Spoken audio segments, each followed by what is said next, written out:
Welcome to the 5D Academy of Higher Consciousness. I'm Zarathustra, broadcasting from Sedona, Arizona.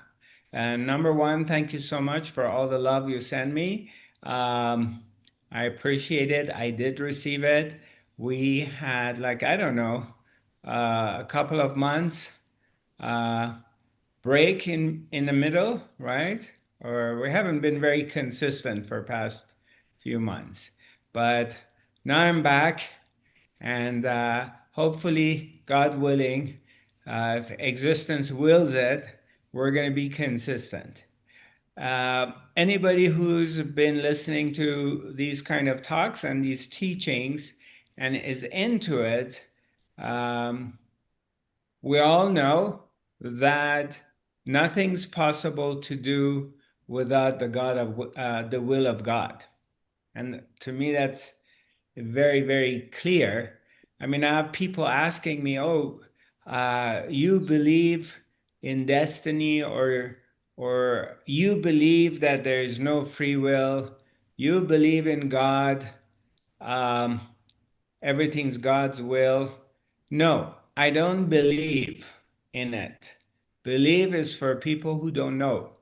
I know it and I live it. So that's my path. This is my life. This is my way of seeing it and knowing it.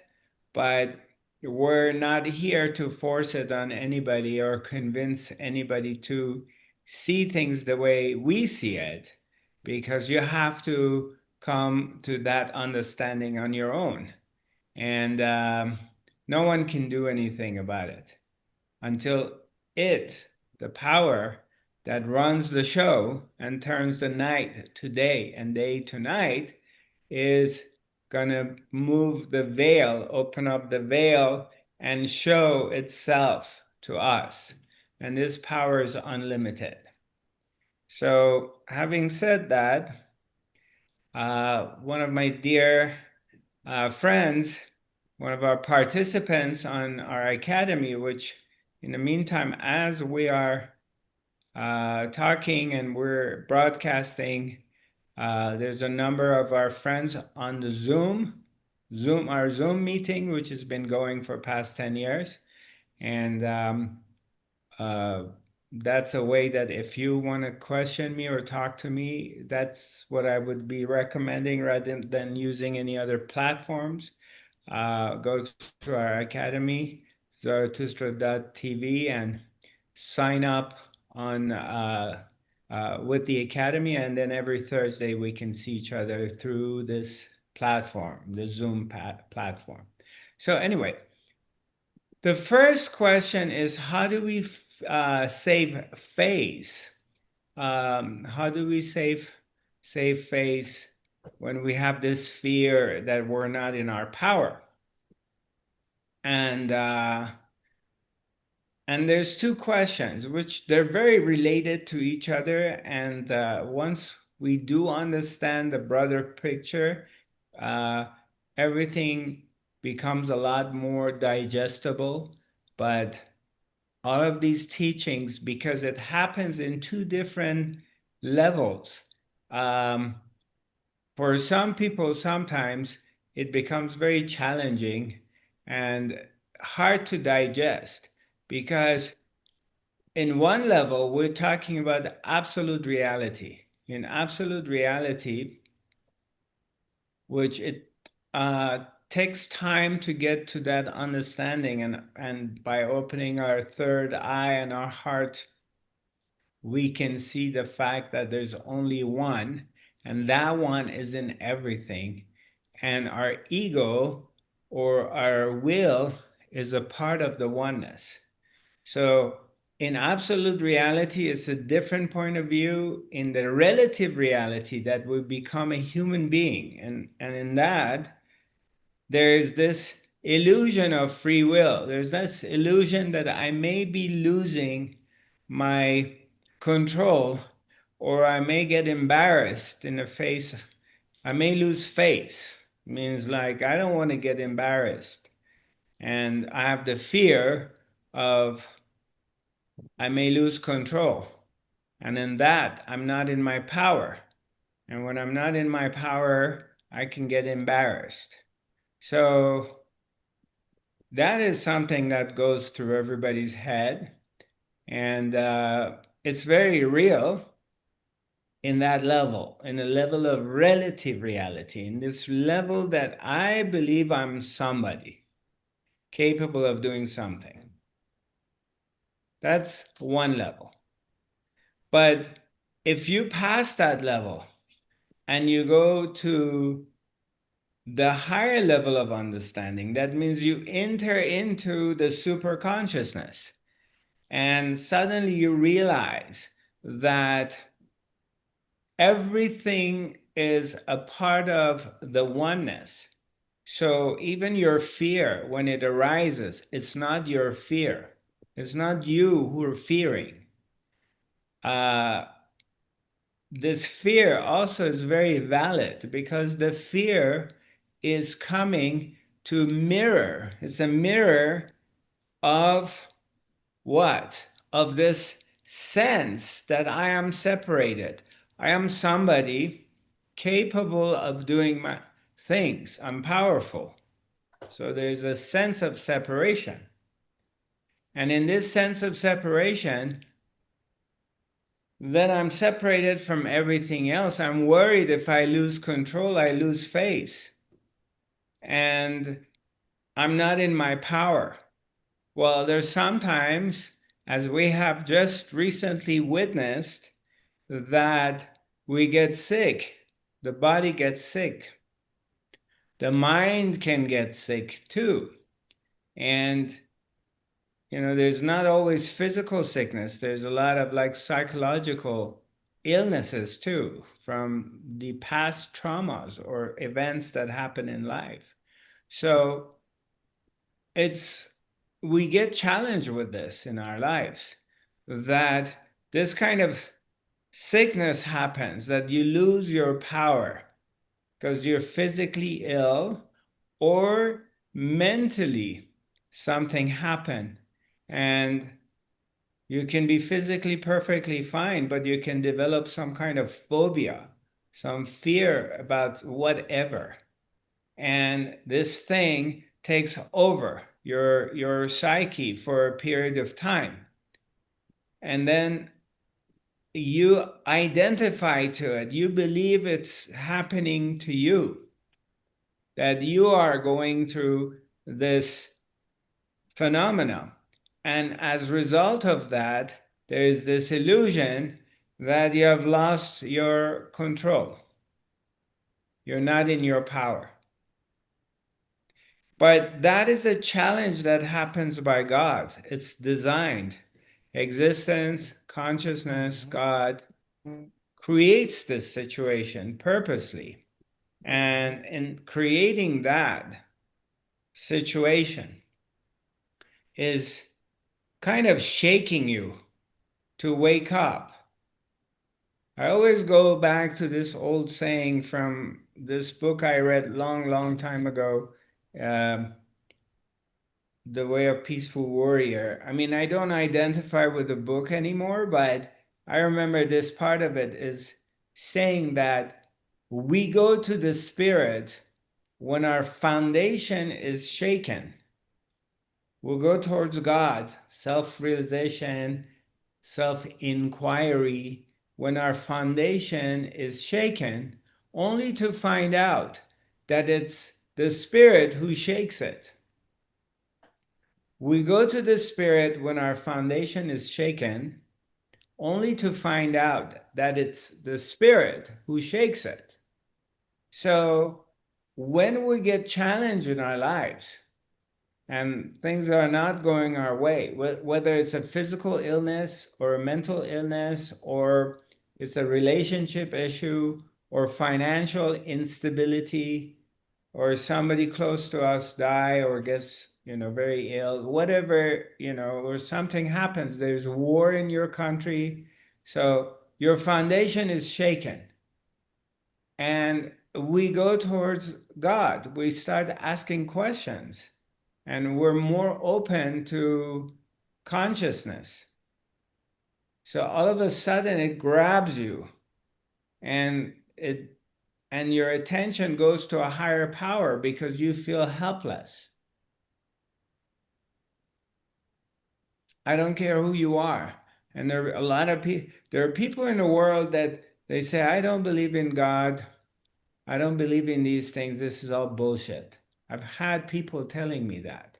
But then when something really serious in their lives happening, secretly, they're asking for God's help because they feel powerless, and they get to this point, they realize that there is nothing they can do, and then they ask something else which is bigger than them to, maybe, let's say your child had an accident and it's in coma, and the doctors tell you they can't do anything. You have your 7-year old or 13-year-old or whatever, and you don't believe in God, but in that moment you are going to a higher power, and you're asking for something much bigger than you to help you.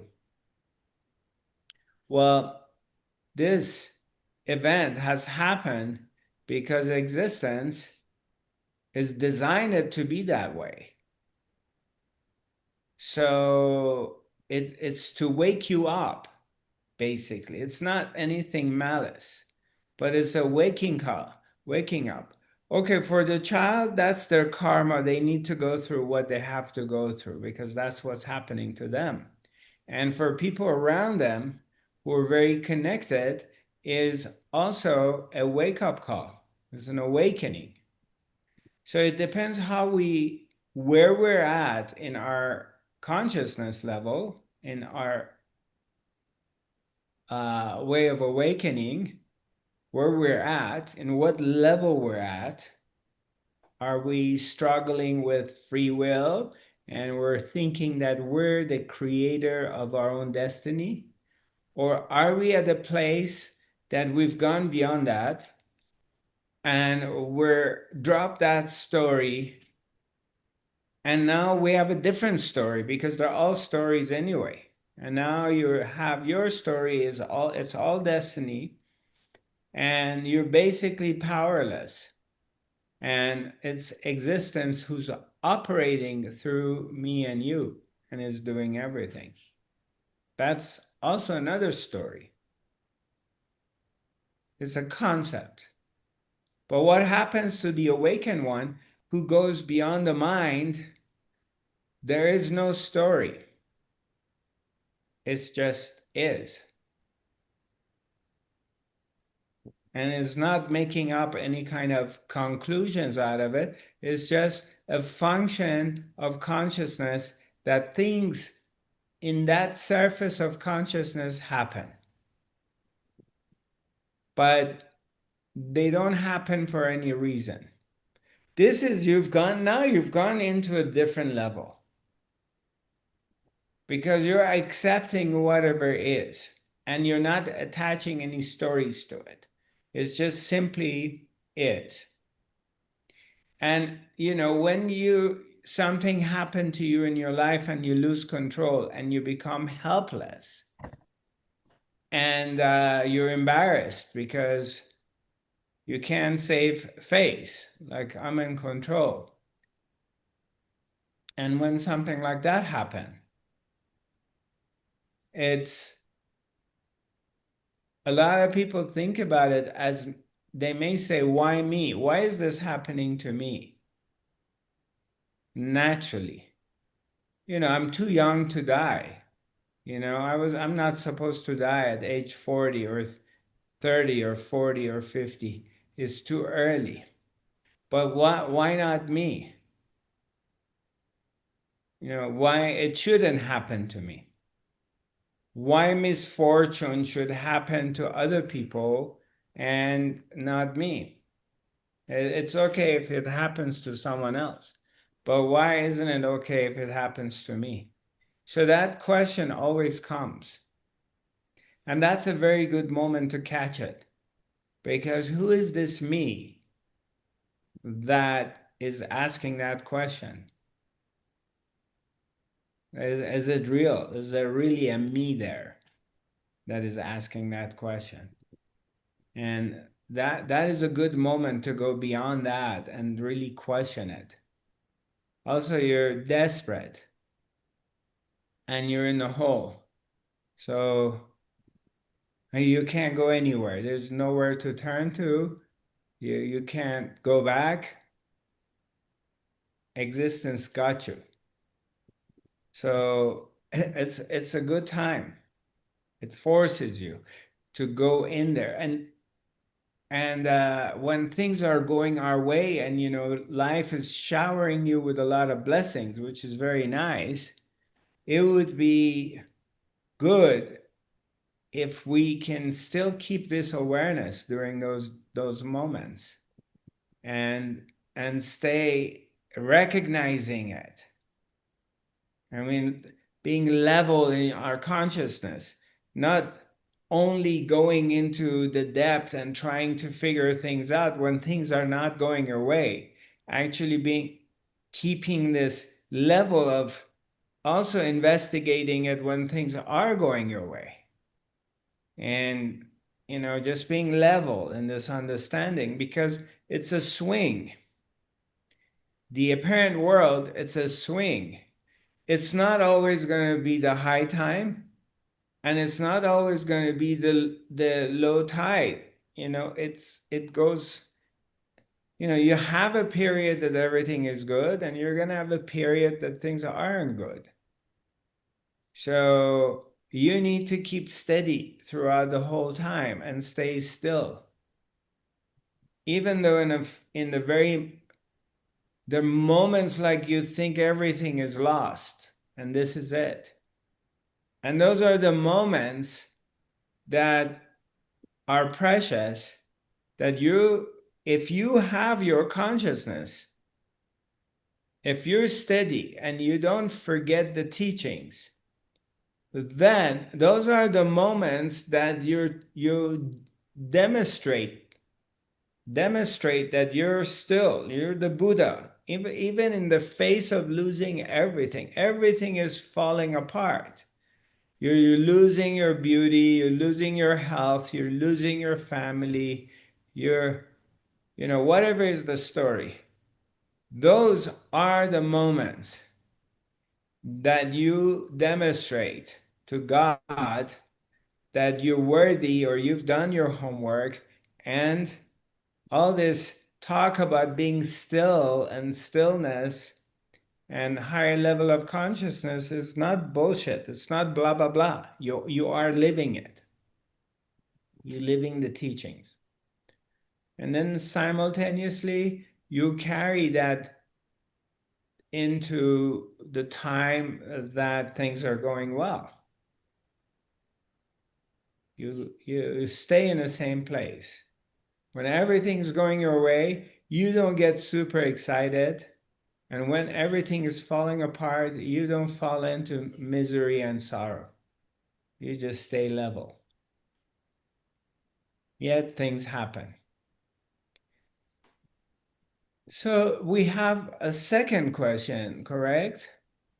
And do you want to tell me about that? You want to read that to me, Hilda? You have to unmute Yeah. yourself. The second is, how can we lose our ego to reach our inner identity and power? Right. How to lose our ego to Yeah. reach our identity and go into our power. Yeah, that's correct. Yeah. Well, first of all, what is ego? What is this ego that we need to lose? And if you investigate, okay, what is your ego? What is the ego? Anybody can tell me? That this ego, is this an object that I need to lose? Let's investigate it for a moment. No, Go ahead. I must not lose it. I What? must not lose it, but I think it's important Sorry for, I think my conscious internet is, about it, that hold it's on, here now in. Susanna, just one moment. I Yes. think, can you say that again? Because my internet is not, I think it's my internet, or either yours or mine, one of them is kind of stalling. Because Okay. you got cut off.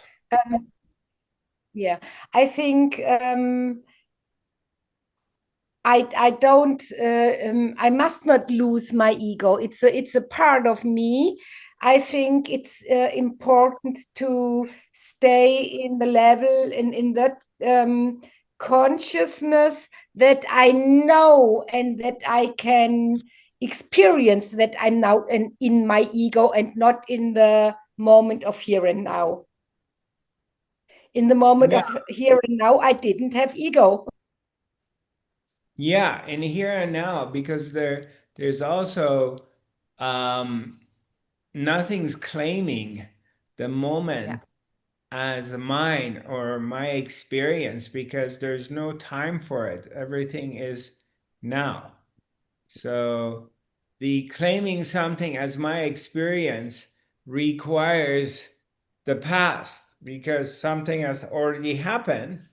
And now you're looking back at the past and you're saying, this is mine. So in that way, yes, it's true. Ego is the sleeping part of me. That's a way of saying it. That's one way. So ego is just thoughts. That's all it is, because there's no separate entity called ego as an object that I can claim for myself. It's just this idea of me, you know? First of all, it's an idea that there's a me who's separated from everything else. Okay? So naturally, because there is this sense of separation, until the sense of separation is gone.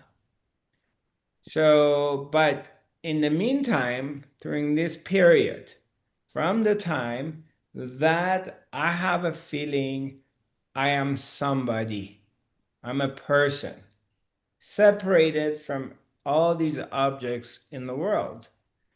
So, to the time that I recognize that there is nothing separated from me, all these objects of the world are a part of myself. I'm connected to them. And they're kind of a projection of the mind. Just like when you're dreaming at night, your mind is creating this world, dream world. So until you realize that, okay, there is this thing, this thought, this object that you call it ego.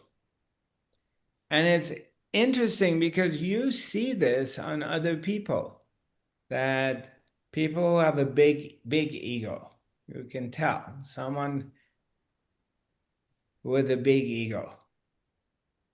And the more you're working on yourself, the more you can see that on other people. But it's a little bit difficult to see it on yourself. It's easy to see it on other people, but it's difficult to see it on yourself because this ego is not an object. It's not a thing. It's a series of thoughts. The thoughts, they're narrative. The thoughts have a story. The story is that I'm really smart. I'm a great businessman. You know, I go buy real estate and it turns to gold. And how come I don't make mistakes? Zarathustra, you make stupid mistakes, you make foolish mistakes by, I don't know, investing into stock market or your money decisions or crypto or real estate, whatever you do, you waste a lot of your money. You're a big spender. You don't save. Blah blah blah blah blah. Right? But nobody would say these kind of things to you if your spending or your investment in stock market goes positive. So you put like $50,000 in stock market and it takes to $5 million, and you're a big spender, and you throw a lot of money around. Nobody's going to tell you anything because you made the money.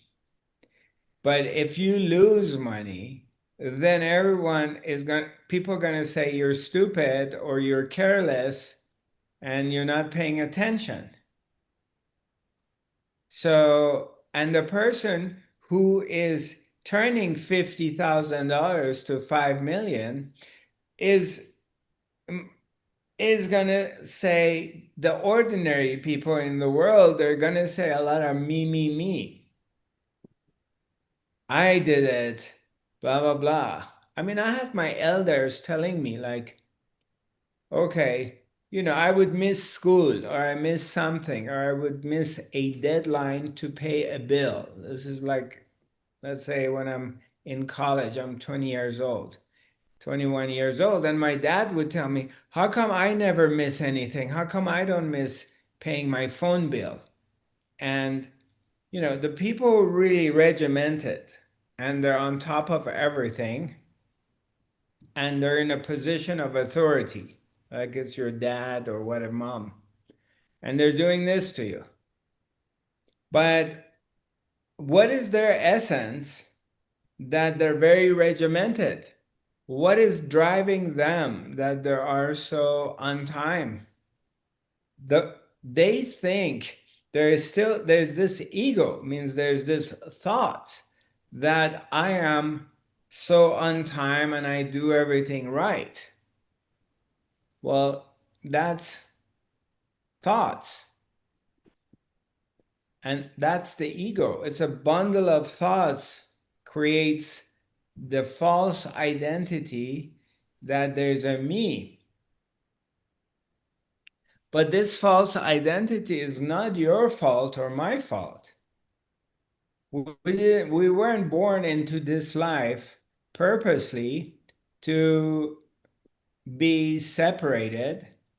You were just born into it. Somebody put a bunch of labels on your face. Your name is this, your last name is this, your religion is this, your nationality is this is your race. And it's just supported by the clan, and you picked up an identity, but it's not like you did it purposely, and none of it makes sense. Later on, when you are close to awakening and your guru or your teacher or life is come and tell you this is a false identity. You think you are a person. You think these are your accomplishments, and you're just, pounding of your chest, me, but it's not you. I, the big one, God, I gave him to you. And now I'm going to take him away from you. So all of a sudden, your husband or wife divorce you and takes a big portion of your investments or your fortune. Something happened, you get sued. Everything starts crumbling down. You start losing everything. Same me that built everything and was pounding on his chest that is really good, and I'm on time and I'm and then starts losing everything. And I've seen it. I've experienced it. This is not a story I'm telling you. This is direct experience of these events, of myself and people around me. And being able to look at it objectively from from this level, from a higher level of consciousness, recognizing that I am powerless as an individual. I have no power. It just looks like I have. But as the field of being total, then all the power in the world is there.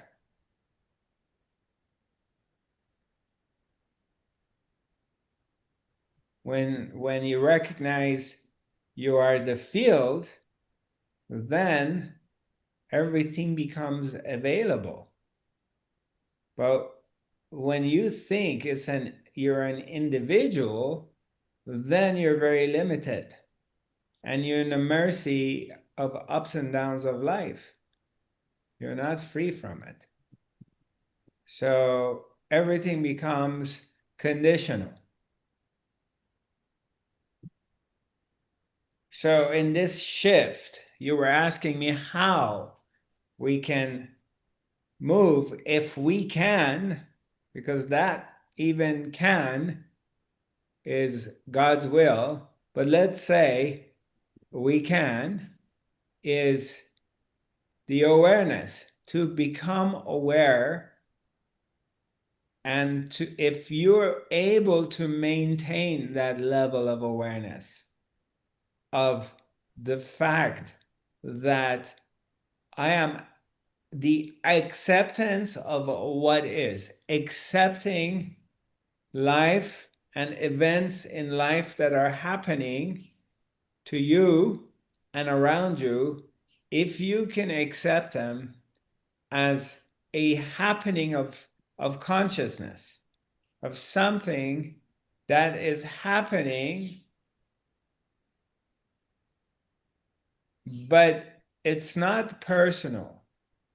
And when something bad is happening to you in your life, if you can maintain this level of understanding that this event that is happening, that it seems like it's happening to me, it's just another act of consciousness happening on the screen of consciousness, and it appears to be that I'm in it and it's happening to me.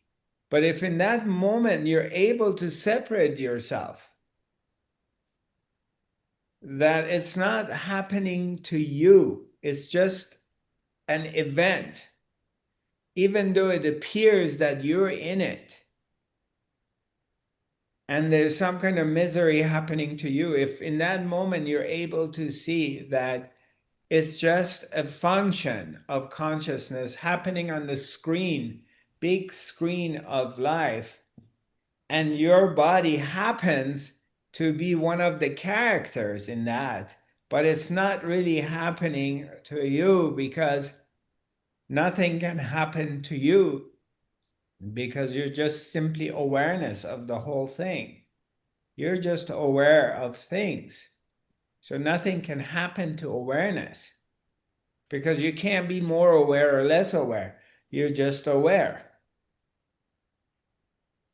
But when you get laser focused to the person and you think you're the person, then things are happening to you. And then there's suffering also following up. And then you suffer. Body going to suffering, mind going to suffering are different than you. Because you are able to see the mind. Your mind, I can see like things don't go my way and my mind doesn't like it. Is blah, blah, blah, blah, blah, blah, blah. If I believe it, then I'm suffering, because it becomes mine. If I recognize it, it's just the mind, it's puking, it's purging, then it's just another event. There's another thing which is happening in life. And one of them is your mind. but it's not personally, it's not happening to you. So you have separated yourself from it. If you can, then it's a different quality of life. Because, I mean, look, like there was war in Iran and blah, blah, blah. And there's all these things always happening. There's always something happening. It's constant. So you can't like focus on what's going on in the world, because it just brings you more fear and anxiety and worry. It's just events. You can't get invested in them. Oh, Trump, da da da da, or corporations are destroying the world, or you disconnect from that. You go back into your inner world, and those things disappear. They don't even exist anymore. And then you come back into the world, and all of this stuff are there. But the world is not going to end. There's not, even if there's a nuclear war or whatever, and they just blow each other, which they're not going to do that. But let's say it happens, the world is not going to end, because it doesn't really exist. It's just thoughts. It's a world of thoughts. It's not going to end. It's God's dreaming. So it's going to turn into something else. You don't need to worry about it. You have nothing to do with it. You didn't create it. Somebody else created it, and let them deal with it. It's not your problem. This has nothing to do with you. It appears that you're in it because you believe you're this person, but you're not even in it. You're just simply aware of a happening which is happening on the screen of consciousness. And since it's not real, it can't even stay the same. It keeps changing from one thing to another, including your face and your body. It doesn't exist. It's changing all the time. It's getting older, or it's getting sick, or getting more pretty, or or shiny. You know, but it's not you. You're beyond that. You're just way, way beyond any of these things. You're simply aware of these things. And then when you really get identified with it, it feels like it's you. But you're way bigger than any of these things. Way, way bigger. And in order to tap into it, you go into meditation. You become quiet, and all of a sudden they become non-existent. And we're going to try that right now. So you can check it out for yourself. We just take a few moments and go into silence and see what happens.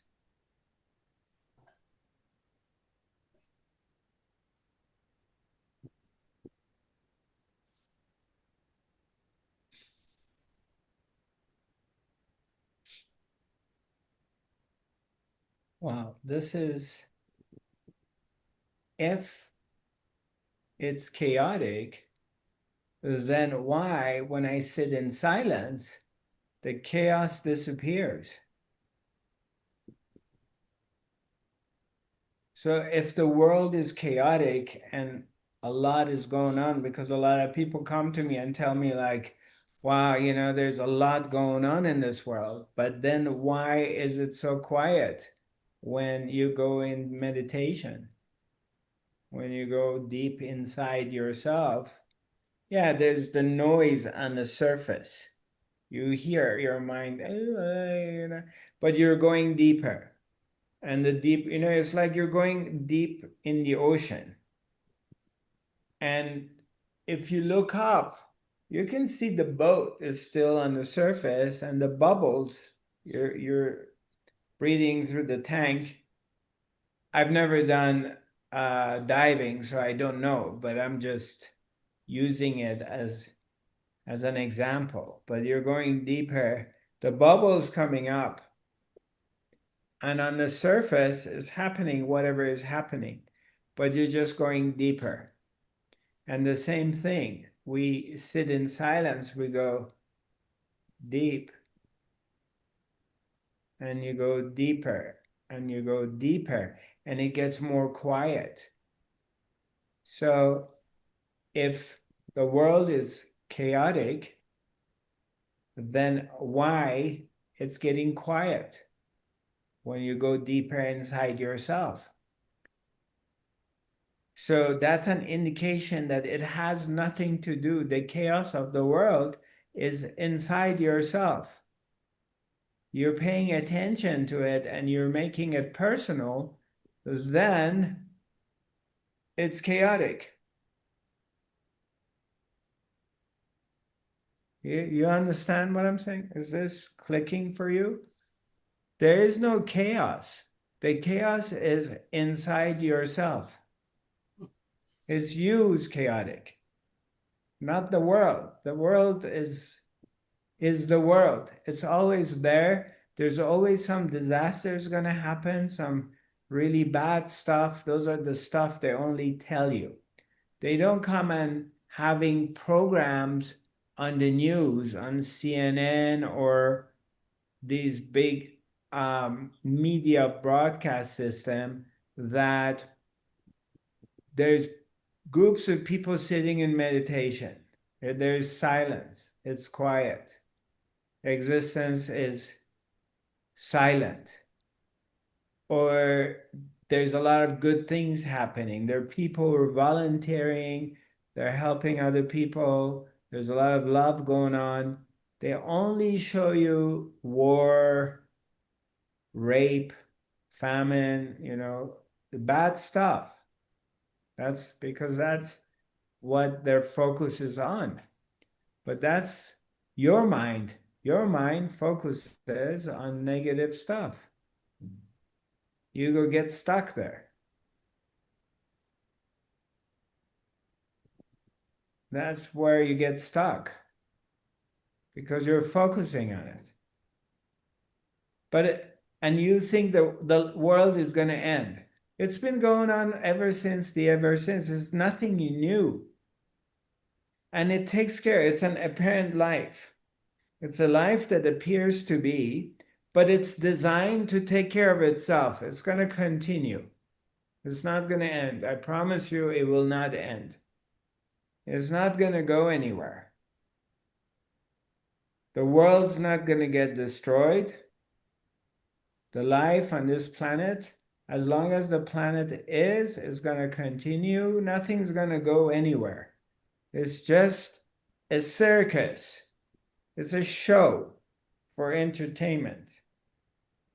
And yeah, if it's happening to you and you happen to be in a war zone or an event is happening to you, it becomes very real. When illness or disaster happens in our lives, then it becomes very real. We cannot say it's not happening because you're directly feeling it. I understand that. But if the understanding is there, even in those moments, you still recognize, even though your body's engaged, your life is engaged in this disaster, even in these moments, you will recognize it. That it's not a personal event. It's not happening to you. It is an event of consciousness. It's another event of consciousness.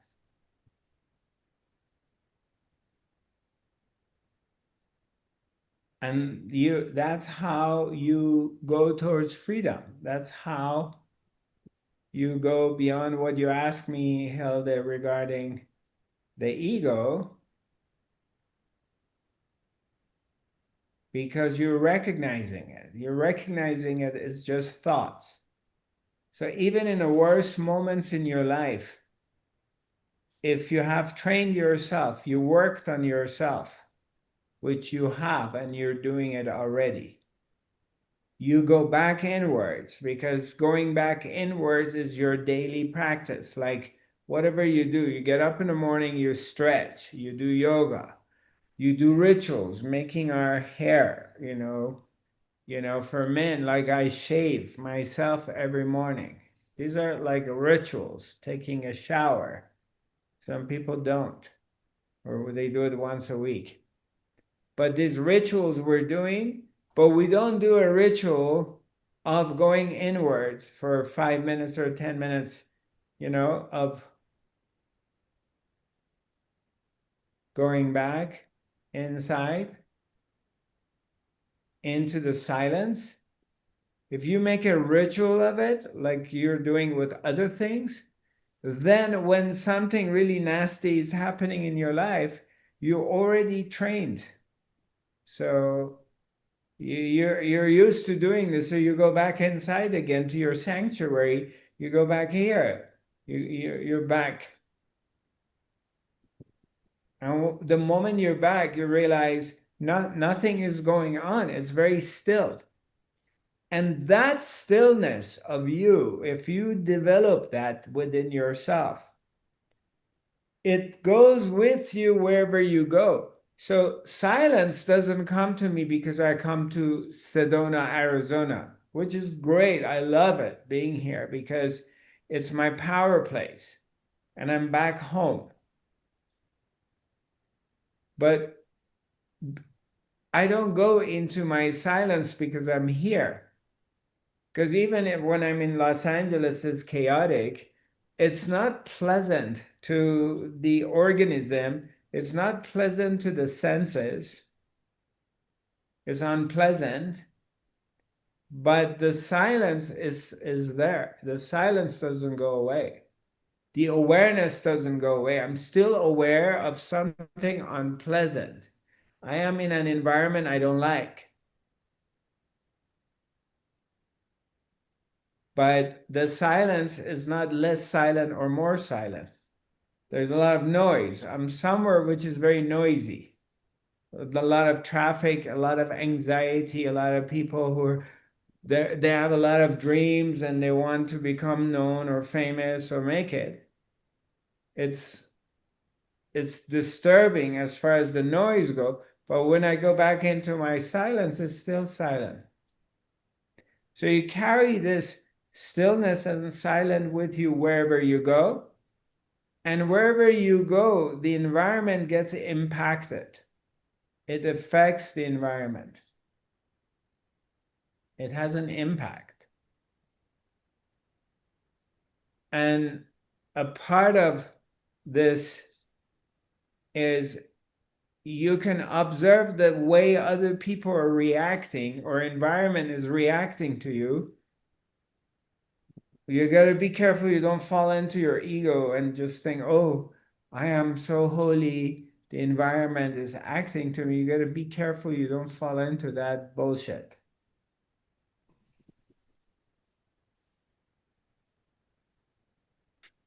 But it's you're the silence. Or wherever you go, it's going with you.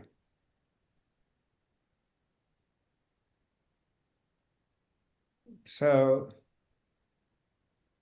whatever is going in the world, you're the light. And the world, as dark as it is with all its chaos, also has created light, created angels, created beings like you, that even if you're a candle, you're carrying a light. And this candle, this flame cannot be distinguished. It doesn't matter how much wind is coming and how much storm is coming. You're a candle that nothing can put you out. And you're just a little candle, but it doesn't matter on your size because it's not the size of the ocean. It's the motion of the ocean. It's not the size of the dog in the fight. It's the size of the fight in the dog. So you can be a tiny little person, but even though you're little and you're tiny, you are still a firecracker capable of creating major storms and hurricanes and volcano, because you're like a butterfly, and the butterfly is just like nobody's threatened by butterflies. I mean, they're so fragile. You're never scared of a butterfly is going to come and eat you or kill you. You never in your life think that they're threatening. You always want to save and make sure nothing happens to them because they're so fragile. But a butterfly is capable of creating a hurricane. Hurricane. The biggest, baddest, meanest hurricane in the world. And it happens by, it goes like hoop and hoop and hoop and hoop. And it magnifies this thing that it's doing with its wing. Even though it's a little one, it creates and it magnifies and it doubles and it doubles and it doubles. And then it gets so powerful that with every swing, it creates a storm in the world. And it becomes a hurricane. It just becomes such a powerful thing. So it's the same thing with you and I. We look small and little, but when you go to your fire and you go into your stillness, you're not little, because you have tapped into the cosmic oneness. It doesn't matter your size or how much support you have, or you could be a little tiny woman, a little bit. You've seen older generation Asian people, they're just little, they're so small. And you can be a person like that size-wise, but your aura, you're so powerful. There's like a huge magnetic field around you, and nobody can touches you. Nothing can touch you. And it doesn't matter what's going on in the world. You're bigger than that. So come back to that place, and you come back to that place through your meditation and your silence. And in that, you disengage from events of the world, so you don't allow it to fool you, and you go beyond your ego. You put the thoughts and the story away, and you just go into your silence and stillness. And then you see who you are.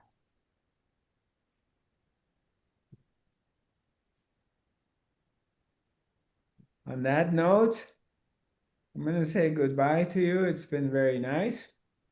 I don't know. It feels good. It feels good to be alive. It feels good because my body was so miserable for 2.5 months. 2 months of it, I was just lying down on the bed or on the sofa. And now I'm here, like in the afternoons. I need to go out. I need to walk. And I have different friends, maybe during the day we've done a lot of stuff and they're tired and they say, oh, and I go, no, you don't understand, because I was deprived from the very basic things. It's like during the pandemic when you couldn't even, you never thought in your life you can go sit in a restaurant and order something or go sit in a cafe.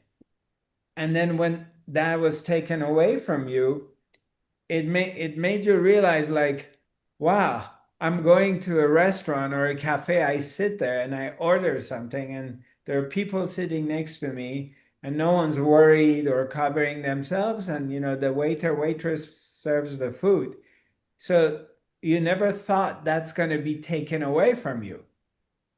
Or a simple thing, going to the mall or going to a store or going to the bank or wherever, and you don't have to deal with different things. And also this, like not even being able to do simple stuff, just not, that would, I couldn't. I would sometimes walk down one floor down to the swimming pool in the afternoon, just lie down there to get some sun. And then I couldn't come back the stairs. You know, I would walk 2 or 3 steps, and I would go, and then it was like, what has happened to this body? I mean, what happened to it? It's falling apart, and it's, you know, it looks like it wants to expire. Yeah, it was like, so I couldn't go on an afternoon in beautiful spring in Tulum. I couldn't go. I could hear people, but I couldn't go for a walk because it was just impossible. So sometimes 3 days would go by and I had not even left the place. And so now all of a sudden, all this energy is there and the body is just so happy and just wants to do things.